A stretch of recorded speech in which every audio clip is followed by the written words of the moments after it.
All right. Welcome and thanks everyone for joining us at today's webinar. We are excited to share with you two new reports from National Skills Coalition. One that highlights the experiences of workers, and then another one that looks at the perspective of employers. Both of these briefs take a look at skills training, credentials, hiring, and both take a look at what each of these groups need to be successful. We are really excited about these because they are based on interviews that we had with workers and then small and mid-sized employers. Of course, the perspectives between both of the groups are not the same. However, we were interested to see that there were some things that they thought that are the same. Um, and so before we jump into that, my name is Jeff. I'm the director of Business Leaders United. We are NSC's employer engagement arm. We engage hundreds of employers each year to advocate for investments in workforce and skills training. With that, I'm going to hand it over now to my colleague Michael Richardson, who leads our Worker Voice Initiative. Michael. Thanks, Jeff. Hey, everyone. Like Jeff said, I'm Michael Richardson. I'm the Director of Worker and Student Voice at National Skills Coalition. Just really quickly, the Worker and Student Voice, we call that the Voices for Skills Network. And that network is a national network of workers and learners with lived experience in skills training and career pathways. Our members come from different backgrounds, different states and industries, but they share a firsthand experience navigating non-degree credentials, workforce programs, and education to career pathways. And the purpose of this network is to ensure workers and learner perspectives directly inform our research, our policy priorities, and advocacy efforts. Members of our network contribute in a lot of different ways, whether it be participating in research like you'll learn about today, sharing their stories, or advising on policy recommendations and engaging with policymakers. I like to say that we want to create platforms where workers and learners can share their experience, inform policy, and advocate for systems and policies that work better for people. With that said, I'm really excited about our conversation today. Um, just to kind of go over the agenda, we're bringing together insights from both sides of the system, workers and learners and employers. We'll start with a high-level overview of the research and key findings from both briefs from my amazing colleague Amanda. Then we'll hear directly from a learner and an employer who participated in the research about how these issues play out in practice. And then if we have time, we'll open it up for Q&A and then close out for the day because I know a lot of folks are getting ready for the holidays. With that context, I'm excited to turn it over to Amanda, who will walk us through the research and highlight the key findings and some areas of alignment across both reports. So to you, Amanda. Thank you. Thank you, Michael, and thank you, Jeff. I'm really excited to be here with all of you today. We worked really hard on this research, and honestly, I am really proud that we were able to get such amazing and authentic and rich data from the people who trusted us enough to tell us their stories, to tell us what their businesses were struggling with and where they were flourishing, to tell us what they as workers were trying to do when they were deciding on a credential training program and pursuing it. And I'm going to take a quick 10 minutes now to kind of walk you through the top line of the research. A couple things to note. We are giving you the slides and the recording from today's presentation. So if you're the kind of person who thinks, oh, I don't think I can take notes on everything, you don't need to take notes. You'll have the slides, you'll have the recording. Secondly, this really is just the highlights, and I do encourage you to look at the report itself, both reports, and to let us know if you're convening an event with your Chamber of Commerce or local industry association, manufacturing extension partnership. We'd be delighted to participate virtually or otherwise in presenting that research to those audiences. So keep that in mind as you're listening. Okay, so what prompted National Skills Coalition and Business Leaders United to do these studies? We knew there were a couple of major trends happening nationally. There have been these ongoing efforts at the state level to track and evaluate what is a quality non-degree credential, right? If we know what a 2-year degree is and we know what a 4-year degree is, what does it mean to get a 9-month certificate or a year-long certification or a 3-month skills training program that results in a digital badge? And National Skills Coalitions, my colleagues Lindsay and others have worked really closely with a half a dozen states that are trying to set some quality guardrails to make sure that if they're spending taxpayer money helping people earn credentials, that those credentials will actually pay off in the labor market. And frankly, more importantly, that we're respecting people's time and energy, right? We don't want people to waste their time on training programs that don't help them achieve their goals.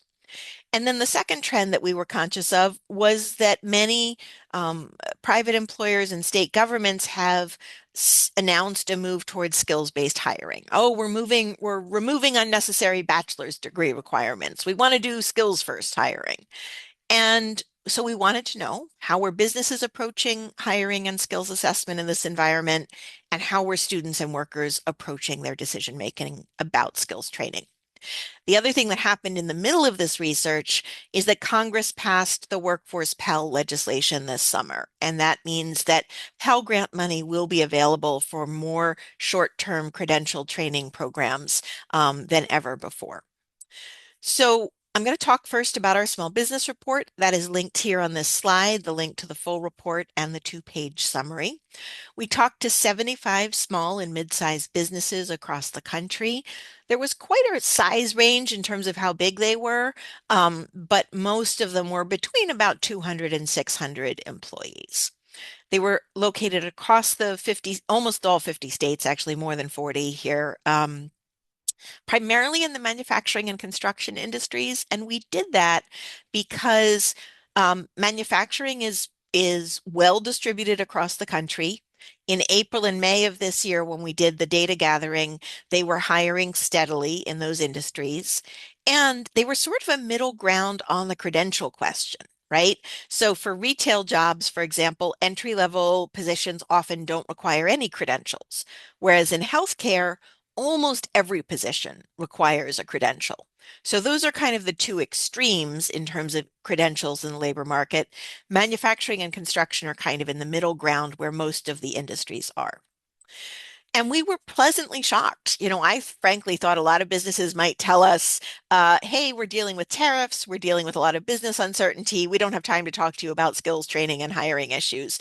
And we got a 90 plus response rate from the people we reached out to, most of whom were new to National Skills Coalition and Business Leaders United. A handful of them were folks who were already in our network. What do we find? Overall, we found that about 20%, a subset of small businesses, had adopted a strong and cohesive set of hiring practices. And the rest of the businesses were very much a work in progress in terms of what they had managed to establish. Really, no businesses that we talked to used phrases like job quality or good jobs or worker voice. But what we did hear over and over again from people in different parts of the country in different aspects of industry was we want to be an employer of choice in our community. We see it as a competitive advantage in finding talent if we are an employer of choice. So, what did that 20% of leading small businesses have in common? I'm listing the key aspects on the slide here. If you are yourself a business owner joining us today, some of these may ring true to you as things that you're already doing or things that you're working towards. If you're a nonprofit organization or an adult education provider, community college that's trying to partner with business, This list of characteristics really helps illuminate which businesses are ready to hit the ground running when it comes to a partnership with the workforce or education systems, because they've already done the groundwork to figure out what are our job descriptions, what are the skills we need to be hiring for, and are there credentials that might be associated with those skills. In general, we did hear that businesses are often overwhelmed by the information they get, and they don't know how to make sense of it often. When they see credential information on someone's resume, if it's not already a education or training provider that they're familiar with, they don't know what to make of the credential. And if they can't tell from the credential, this is a national third-party examination that you have to sit for in order to be awarded this credential, or this credential requires, 1,200 hours of training. They don't always know how to evaluate it, and they often end up disregarding it. And so I think that's an important takeaway for anyone listening who is a workforce or education provider. We also got some very frank feedback from business owners about what they'd like to see in better public policies. Um, First and foremost, more funding for workforce development and making it easier to access. Faster turnaround cycles, less paperwork, more straightforward ability to pull down incumbent worker training funds and other kinds of workforce dollars to support them in upskilling their workforce. Um, Training for first line supervisors and helping all workers build digital or technology related skills, right? We heard this over and over again. I have Joe and he's great at the technical skills, but I've promoted him into a supervisory role. And now I suddenly realize he needs a bunch of interpersonal skills that he hasn't previously developed. And how do I help him develop those things? Um, we heard this over and over again. Employers enormously value job seekers who have some kind of hands-on experience. Could be an apprenticeship, could be a externship, a practicum, some other kind of work-based learning program. Um, Having had not just the book learning in the classroom, but some in-person hands-on experience is enormously valuable in almost every role that employers talk to us about. We also heard from employers who felt like, the workforce system often seems well set up to serve big businesses of 5,000 employees or more, but not so well set up to serve small businesses like mine. So really building out technical assistance capacity to serve smaller businesses. Industry sector partnerships, something that I know that many of you already participate in or even help convene. Um, the employers who were participating in them greatly valued them and often wanted more partnerships to exist so that other employers could be participating as well.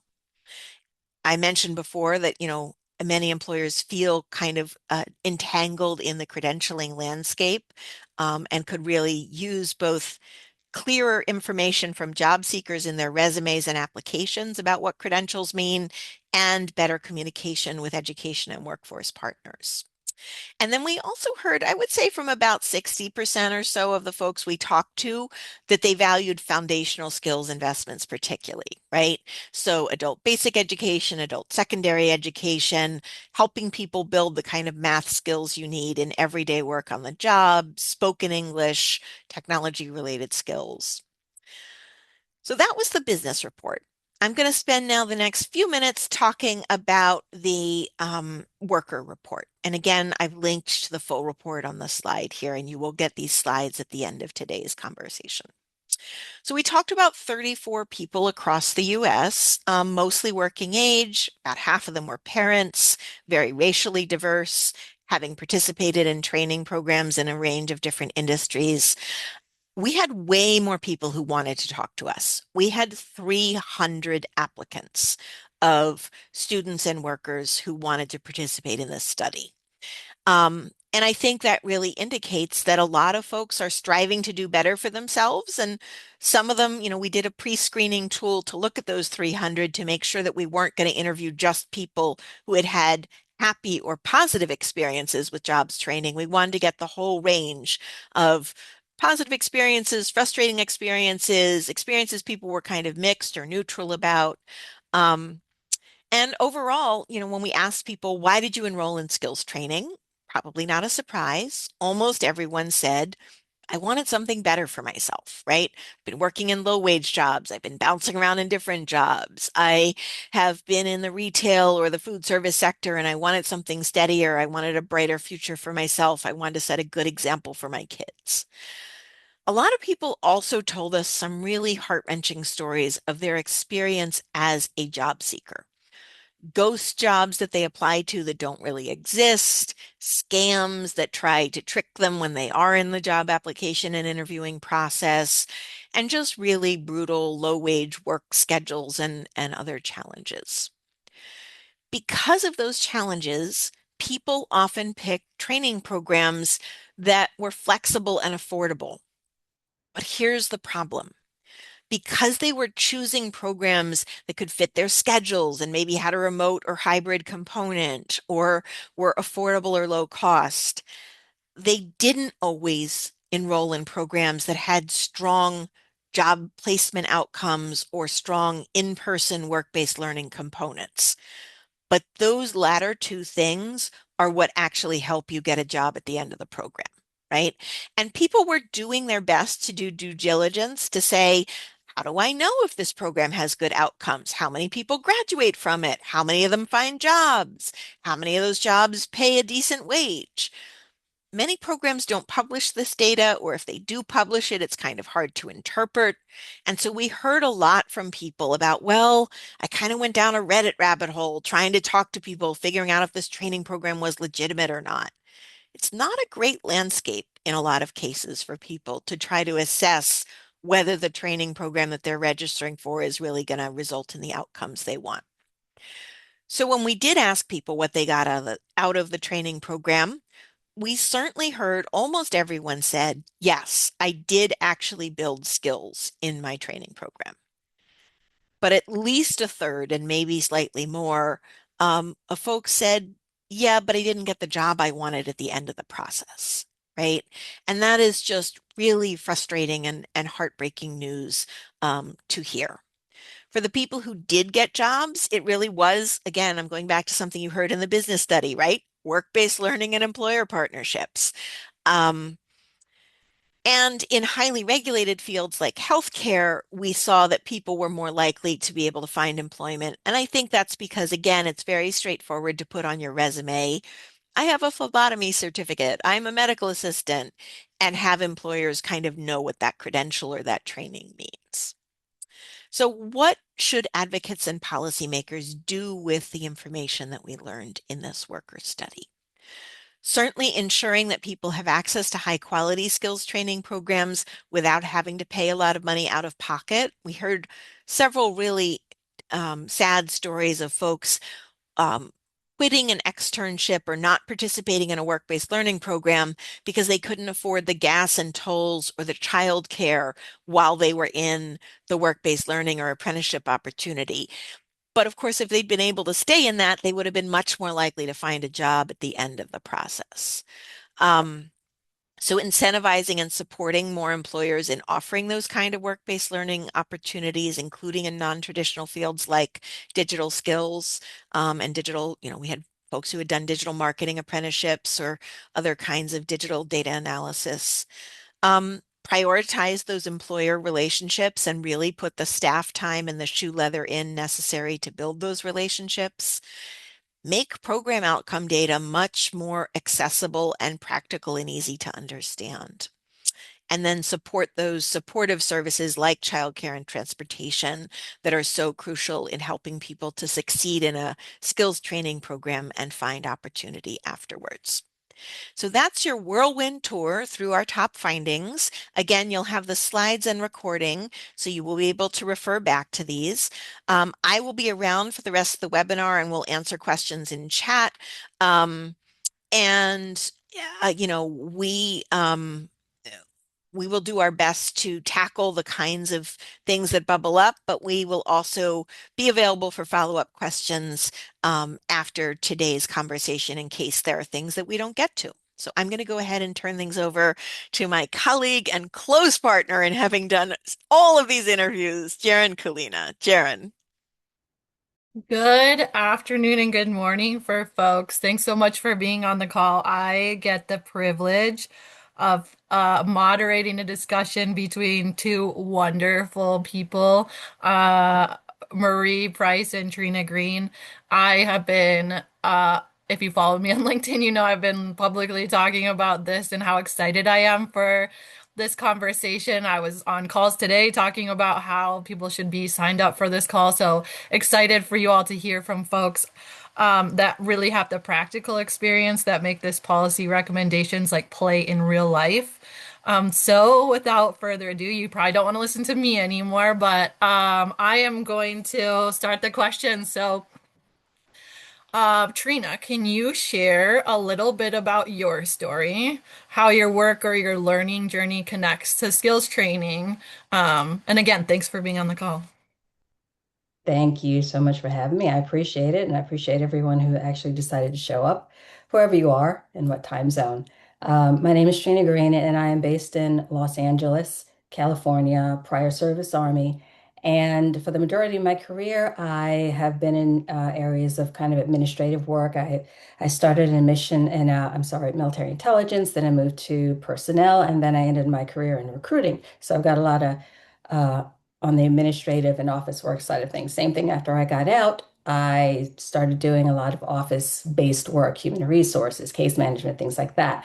The last job that I have, I was actually a case manager for the California State Rent Relief, COVID-19 rent relief program, administering rent relief to people who needed it. So, of course, office heavy, administration heavy, people heavy. So, sometimes you decide you want to, whether you still don't know what you want to do when you grow up. I've had jobs. I decided I think I want a career. So I decided I got a wild hair. I'm going to try to transition into IT, possibly cyber. So I started researching ways to go, ways to learn. As I mentioned before, I had absolutely zero interest in accruing any more college debt. Nobody needs that. So I found some boot camps that were actually free of charge and some really, really good. I completed two boot camps. I did some self-studying, got a lot of certificates.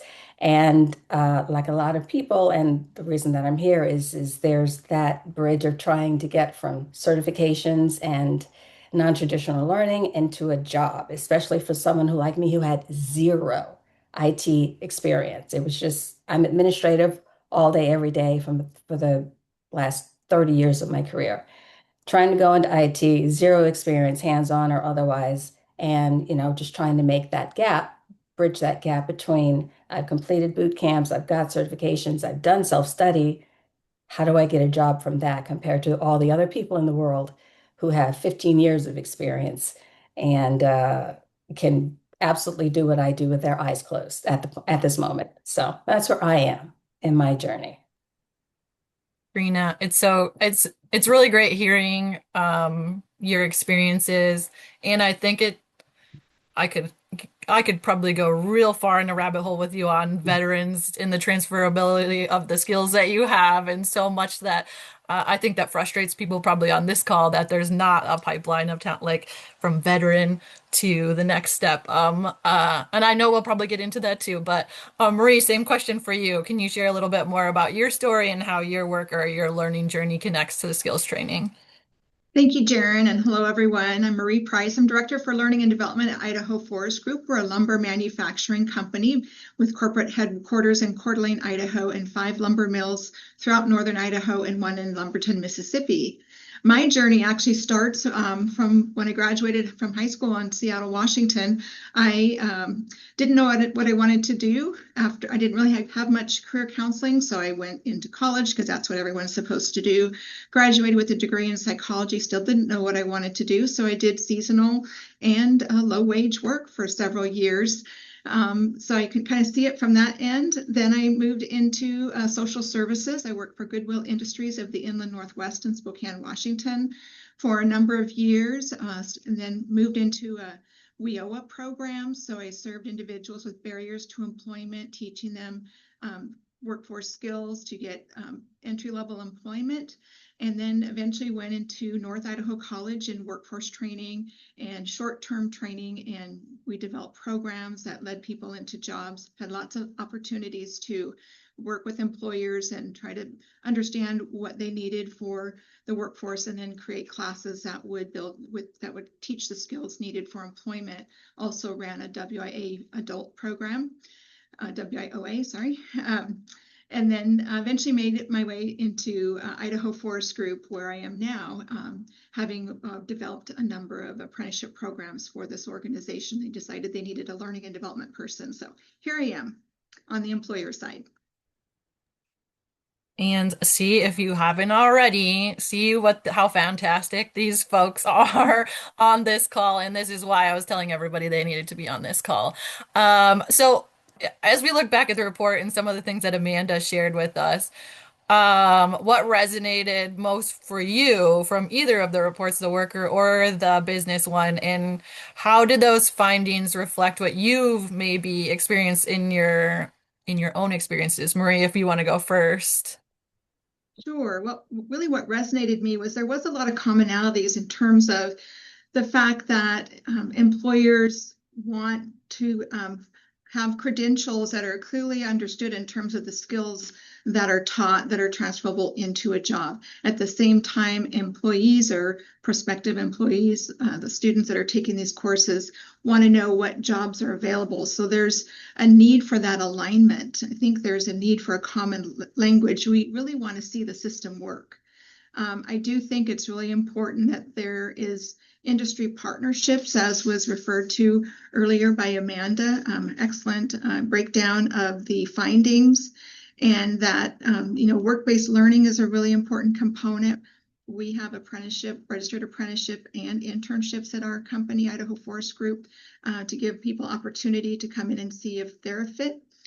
So I think there's a lot of pieces in terms of the skills, the focus on skills, the need to have a way to understand what skills and what training actually leads to jobs.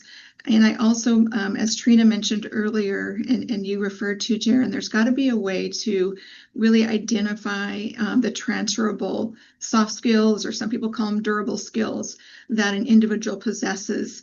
I think for Trina, with her experience, any employer who saw her resume, understood her background, should appreciate her experience in those durable skills, and they can teach her the rest. She's got the basics, but those skills of punctuality, attendance, teamwork, collaboration, problem solving, critical thinking are things that really are so important today, especially within the age of AI.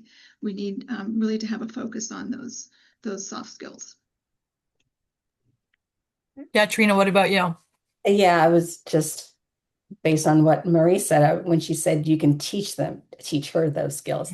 I was thinking about that yesterday and not just me, because when we were talking about, first you were talking about the skills, the lining up the skills, and that was one of the things in the report. It was the skills passport, and that's something I'd never heard of before, because that's come into play when I would see like job listings when it comes to IT or cybersecurity, let's say they're looking for a CompTIA Security Plus certification. And that's what they're looking for. That's what the ATS system is looking for. And that's what the hiring managers are told to ask for. But in my first boot camp with Perscolas, I graduated with the CISA Plus, which is the Cybersecurity Plus, which is higher than the Security Plus. But having that on a resume as opposed to Security Plus, they may not know the difference. It's not what they were told to look for, so they might not know that is just as good, if not better. So when I saw on the report, I saw the thing about the skills passport, I thought, that's brilliant. That could be really helpful.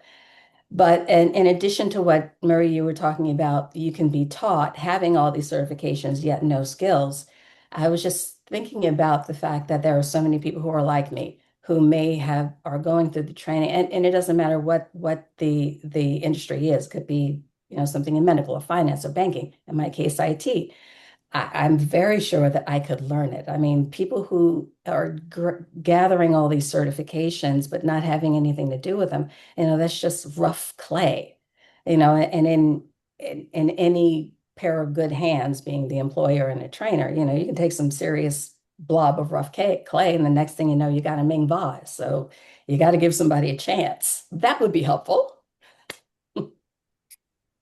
Oh, you're talking to my heart with a art analogy right there. But I love the stuff that you guys are talking about with alignment in industry and workforce partners. And also, Trina, when you said the things about having higher skills than what a posting is stating, it reminded me of when Amanda and I were having these phone calls about folks just not understanding that they're and or understanding that there's so many certifications and credentials out there, but they can't really like get through that mix of programs unless there is some listing of skills that you got from the jobs that then the hiring manager could say like, oh, I understand now that that person is way more advanced than I'm even putting on this job description. So, um, it's interesting to see the different dynamics between Trina and Marie, even though they're so similar, like a worker and employer being in the room. And then, so that gets me to the next question, which is, where do you guys see alignment between what workers and employers both want from the skills training system?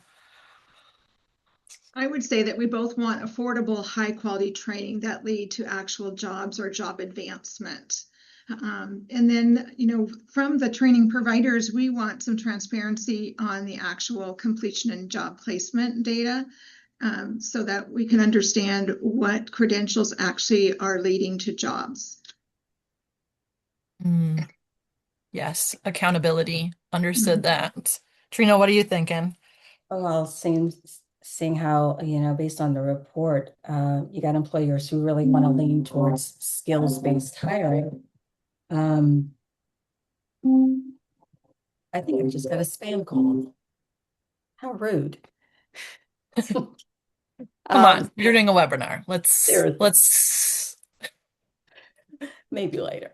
But how employers are trying to lean towards skills-based hiring, and with the, abundance of workforce training, there's got to be some really strong pipeline between the two. I mean, you got all this funding that's going into these programs, and all these people who are signing up, and it's a beautiful thing that a lot of these things are free.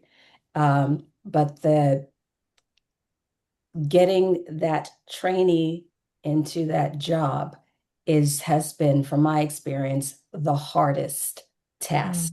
And one of the things I realized when I started looking into when I wanted to go into IT, I read up on the Google certifications and how the Google certifications came to be because Google decided to go to industries and chambers of commerce and ask, what do you want from new hires? And they got that feedback, and that's how they designed their Google certificate programs. And I'm like, oh, well, that's just great. That makes a ton of sense. So my question is, are these workforce programs, if they're giving you what you need, why aren't you getting your people from them? Does mm. that make sense? Yeah, it does make sense. Yeah, you want both parties to be connected in this in the work. And I know that one of the questions that came through before the call was something like, why don't employers want to get employees from these community-based organizations that have a great pipeline of talent already? And I don't think you need to answer this, Marie, but I was thinking in my head something of what you were saying, Trina, well, and Marie, is that there's sometimes an awareness gap of I don't know as an employer all of the pipelines of talent that are available to me. And sometimes it can be hard to recognize all of those things unless there is that connection point, Trina, of like they're getting this information or they're talking to industry, the stakeholder workforce stakeholders talking to industry to get feedback on like, is this the program that would help you? Like, what are the skills that you need? Marie, do you see any of that what in being an industry? I know I'm throwing for you for a loop in a different question, but do you see any of that in industry? Absolutely. What I think would be interesting and possibly very helpful is if you had, and I'm going to refer to mostly community colleges when I talk about workforce training, because that's my experience and that's the partners that we're mostly partnering with.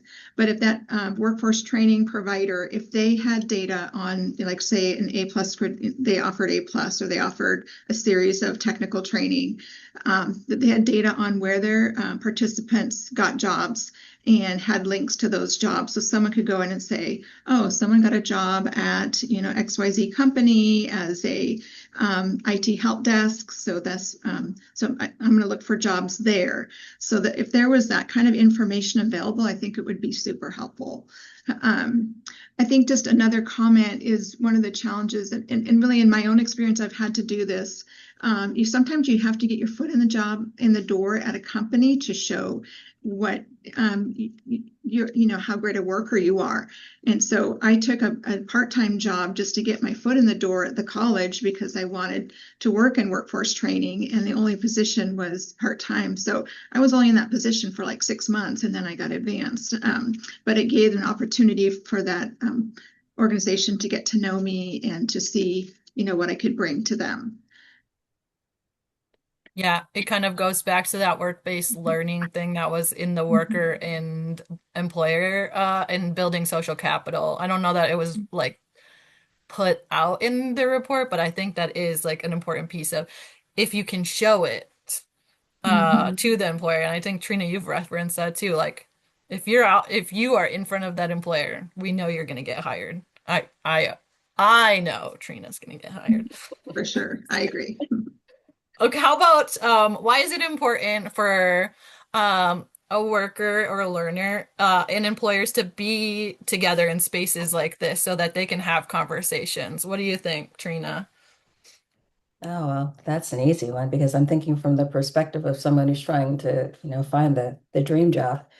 Um, I appreciate workers because when I've been in my training programs, we've talked all day about getting the job because we always had professional development days during the boot camps, which were really good. So we always had our headspace on talking about getting a job and how to present ourselves and all this stuff. But having employers here is might be the bigger piece because I think Marie might have mentioned, or maybe it was you, Jay, that not every employer knows that these workforce programs exist. So knowledge is half the battle. And when I decided to get into IT, it was a period of time where there just was this deficit, absolute deficit in IT and cyber employees. There was this wealth of jobs and no one to fill them. And I think that's how come some of these programs just blossomed because they were trying to get people into these jobs. But now the job market's changed. It is nowhere near as easy to get that job because now there seem to be more employees looking for work than there are employers that need to hire. So I'm sure it's a difficult balance. I know you want the talent, you want the qualified individual, but then you've got these people who are talent and in training. And so having employers here, of course, it's just half the battle's letting you know that people like me are out there, and there are thousands. God bless, there are thousands who are really aspiring to do higher and better, because that's why I decided to transition into IT, because I wanted to do something better, something different, something better. And, like all the people in my classes, you were willing to work to do it. So having employees acknowledge that they're there, these people are there, not just me, we are all there, is more than half the battle, I think. Mm, I I would love that. agree, Trina, that employers aren't always aware of the talent pool that's out there, and employers often have a certain process they use or a certain way that they do their talent acquisition, and sometimes they miss a whole group of talented people. So conversation like this is really important. I think also it's to learn to speak each other's language and to see from each other's point of view. For example, when you were talking about, the digital training that you do, or a lot of the online training that's available and the certificates, a lot of it, like you said, the employers don't know that these great training programs exist and what the meaning of those credentials is. So really helping employers understand those credentials and how they link to jobs. That's where the intermediaries can really come in and help create that linkage between employers and actual training providers as well as the student. I think there's a really important role for workforce intermediaries in making that linkage between potential workers and jobs that are available. Yeah. I had a random thought. I'm sorry, while you were talking, Maria, I had a random thought. I've heard that there are actually employers in the world who like people who don't have experience so they can train them exactly the Agree. way they want. Absolutely agree. Yeah. That would be a Yeah. great source if there are employers out there who like those kind of employees. Yeah. Right before this webinar, I spoke with our director of operations, and I asked him, I'm like, okay, I'm going to be on this webinar. What is the actual hiring practice that we do for entry-level employees that have no experience? And he said, basically, we use behavioral-based learning, and we ask people, to use the STAR method, which is the situation, task, action, result. And we ask them questions related to our values, and we look for fit. I said, well, what do you mean by fit? And he said, well, we have the values of safety, quality, and productivity. So we ask questions that are related to those four or those three values that they can actually tell us at a time when. And then they have to explain what they know, and you get a sense, or what they've experienced, and you get a sense for whether or not they're a fit. Yeah, you made me think of a shout out to West Michigan Works and Higher Reach of how they taught me. Um, there's only so much you can do when you're talking skills-based hiring if you're also not talking interviewing style, because there's bias in interviewing. And to the point that Marie, you're talking about is like if you don't have um, your skills necessary in your interviewing. So if you need communication, you should be interviewing on when was the time that you used communication in a, and so that there's less bias in the approach. So I love that. And I think it connects a lot to what Trina's saying in the um experience tends to be the thing that we rely on so that because it helps. Well, if you've had 1 to 3 years of experience, we know that you should be ready to jump into this, but there is a lot to be said about somebody that you can train to the technicalities of the industry or the specific business. So to keep their minds open about that. So And go ahead, Marie. I was just going to mention, you've probably heard from many employers that the number one thing is, can you show up to work and work a full shift? The attendance is number one. So some of those skills, and a lot of times that's overcoming those barriers to employment, like transportation, like childcare.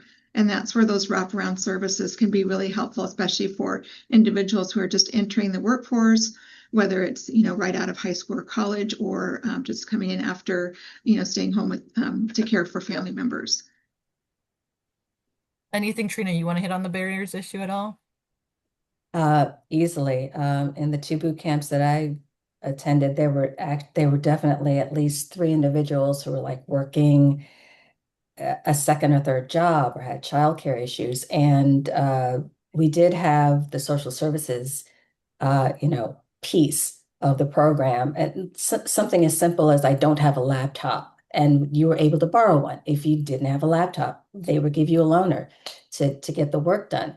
So yeah, we had students who definitely had certain issues like that. I mean, something as simple as if I do get a job, what do I wear? They had the wardrobe. They always had the wardrobe for you that they could send you to free of charge to pick out one or two work outfits, some shoes, if you need a bag, a tie, a belt, whatever, to get you situated. And things like that, the bus pass, the card for a bus pass or a card for a gas card. Because the wraparound services can be just you can't put a price on those for certain individuals who are trying to do better in their life. Yes. Okay, I got one more question for, well, I probably have more than one, but I have one more question that you know of. What do you think is important for policymakers to take away from these reports? And from your own personal experiences with the system, what are some things that you think policymakers just need to hear from you or the report? I guess I'll go first. I would say that, really the importance of short-term credentials is really important. So I'm glad that to see the Workforce Pell coming online. I know you've been tracking that, Jaren, as it's going into rulemaking and such. But I think that's going to make a huge difference in getting individuals into these credentials that can actually help them either enter into work or advance in their work. So I think that's awesome. So we need common language that everyone can understand. We need clean data, and we really need more industry sectors speaking together and coming together to identify what are those common challenges that we're having as an industry, and how, working with government and education to really try to solve those issues. Karina, same question. What do you think about policymakers? What should they know? Uh, ooh, it's probably a financial aspect. It would be good if policymakers could figure out a way to make it, I guess, more beneficial / profitable for industries and employers to tap into workforce graduates. The big thing in the world, the biggest program that could help people get from point A to point B, new graduates of these certificate programs get from point A to point B, of course, would be apprenticeships, but apprenticeships cost money. You've got to fund that somehow. So if there were a way to make apprenticeships more available and easier and more attractive to employers, that would be massively helpful. If policymakers were making it more beneficial to the workforce programs to somehow interact with the actual industries that they're trying to get people employed. It's got to be a pipeline. Somebody just called OJT. I remember that used to be a thing back in 1970 something, because that's how old I am. But yeah, OJT would be a beautiful thing. I know they call it apprenticeships now, but I wish there would just be some kind of bridge, and I may not phrase it well, but some kind of bridge to make employers think this is going to be the biggest benefit for me. I'm going to benefit from this as much as the person that I'm giving a job to, whether it be funding the apprenticeships, pipelining qualified applicants from programs into their organizations. I hope we get to help figure that out in February, but that's probably the simplest thing I could think of for now. Can I add a little more? Oh, yeah. Awesome.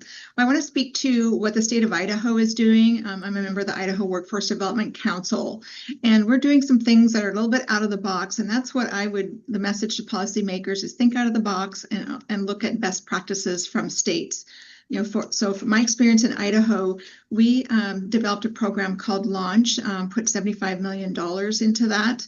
We had a lot of protests from some of our legislators that felt it wasn't the proper role of government to put all this funding into scholarships and adult education, but the results are remarkable. Now, we're only a couple of years into the launch, so we don't have a lot of data yet for the students, the high school students that have gone through college, but we are seeing that, number one, more men are participating in post-secondary education, which if you've looked at stats from the last few years, there's many more, I think it's a 60-40 female to male ratio of going into post-secondary education.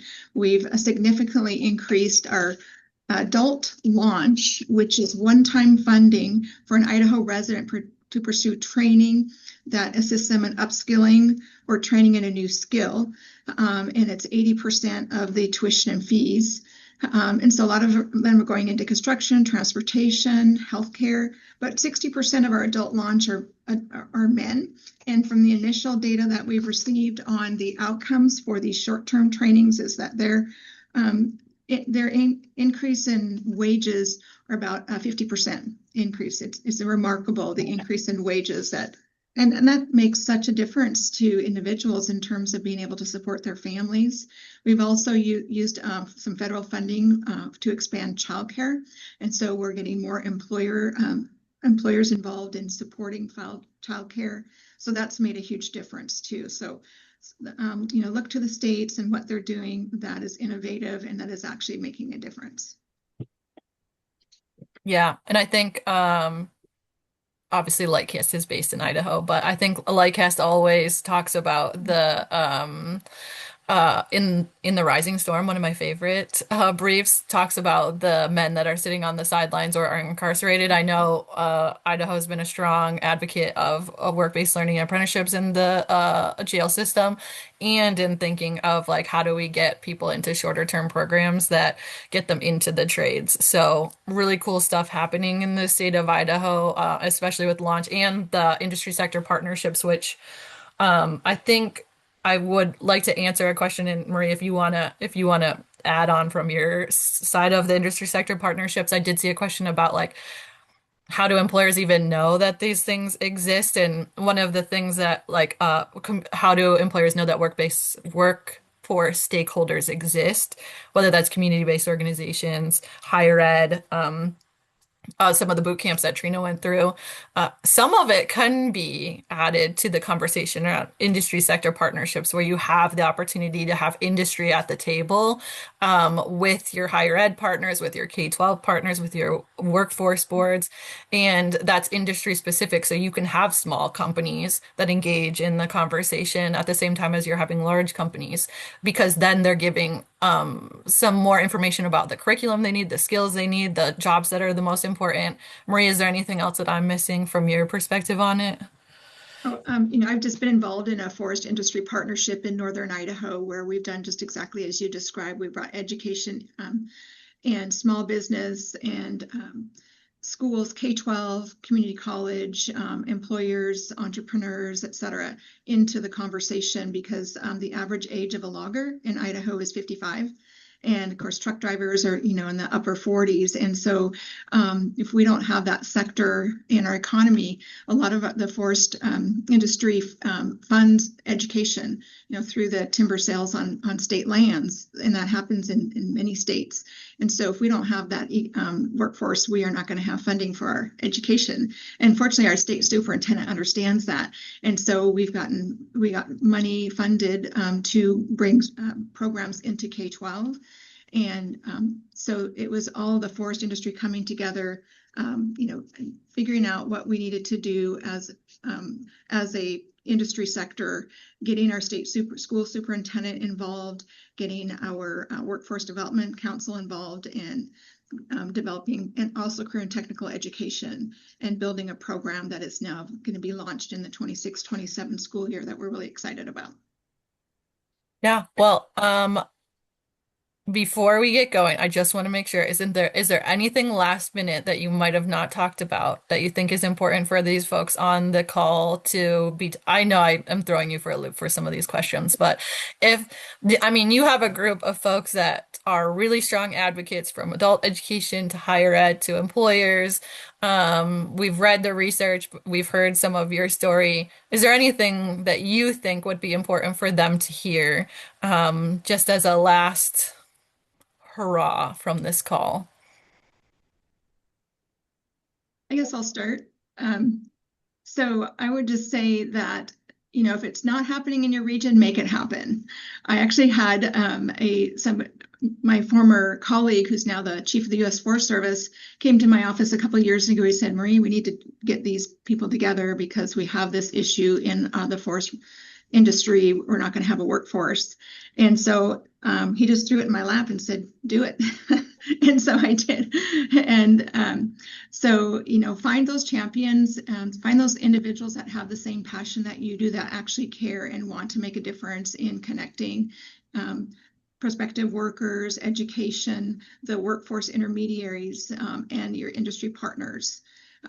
We've done a lot of partnerships over the years, and it's when you get together as a coalition that you have more, you have more power is one way to say it, or your voice is elevated because you're not representing one company or one individual. You're coming together as a group, and everyone has their own network that you can then leverage. So I think just make it happen. Now that we have AI, look for, let AI do the work for you and find those partnerships that are already out there. Trina, what about you? Any last thoughts? Wow, just kind of like, yeah, let AI do the work for you. That's real. That's very real. But I think my last thought would be, um, if first my initial thought was that employers that are actually on this call, thank you for that, because that makes a world of difference. Like I said, that is half the battle. And if you weren't, for any employers that aren't aware of all those, workforce programs that are out there, is that may be able to help your particular industry and the jobs that you're trying to fill, please look out for them. Ask around. They are there. They are a source of talent, and not just everyone who's in them is a newbie trying to completely pivot. Some of them are people who are trying to upskill from a job. There were some people who were in my class who just built IT systems just for the heck of it, but had zero credentials. And now they have credentials, a perfect hire for you. Find them, source them. They are just waiting to be your next CEO, in training. So they're there. So like I said, employers who are on this call because you're curious about it and want to know more, appreciate it. You have no idea how much that's appreciated. I love that, Trina. Just to build on that, I think employers need to look at their hiring systems too and make sure that they're not screening out valued employees by the way they're using AI perhaps to screen resumes. So what is that application process, and are you screening out people that are highly qualified that could be your future CEO? Yeah. Well, I already saw some claps and some thumbs up on the things that you guys brought up in this call, but I want to just say a clap, like a round of applause for you all giving your time to be able to be on this call and show us that Marie and Trina, as an employer and a worker, can be on calls together and have very similar conversations around the needs that we all have in the workforce system, also recognizing that nobody has to do this alone. Like employers should not have to worry that they themselves need to take up everything. There's many workforce stakeholders, from community-based organizations to adult education to K-12 to higher ed, and workforce boards that are here to support employers in thinking through what it is to get a diverse talent pipeline, of all different folks, including folks like Trina is talking about that are going through these boot camps and certifications that have the aptitude to be great employees. So I also recognize that there's likely questions that we didn't get to, but Amanda, I'm gonna just say Amanda and I are always happy to jump on calls with folks to talk through some of the questions you have.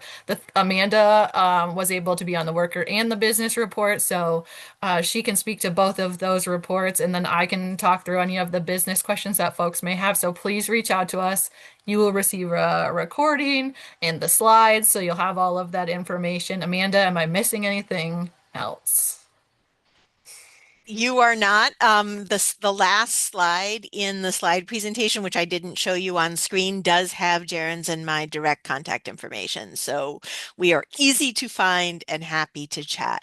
I've tried to answer a bunch of questions in the chat and the Q&A today, and a lot of you did submit some really cool questions in advance of this webinar. So Jaren and I will be doing some blog posts. Jeff and Jaren and I will be talking in the new year about some other findings from the report that we haven't yet had a chance to write up. And I think some of those blog posts will end up answering some questions that folks had. So thank you all for making time to be with us in front of the holidays like this. Jaren, back to you.